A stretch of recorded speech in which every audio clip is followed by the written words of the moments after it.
Be sure to read and follow the safety guidelines to protect your computer from potential damage and ensure your personal safety.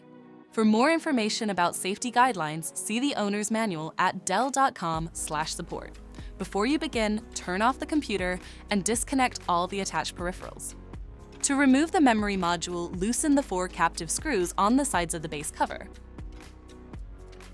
Remove the 4 screws on the front and back of the base cover and pry the cover off the system.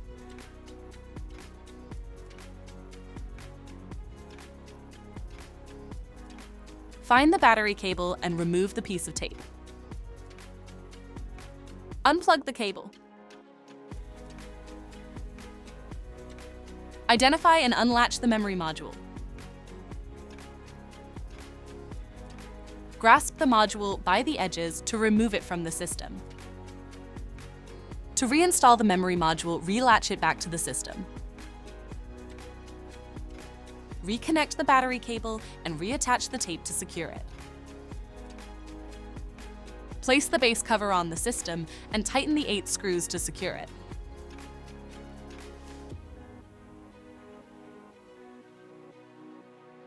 For more information about your Dell system, visit dell.com/support.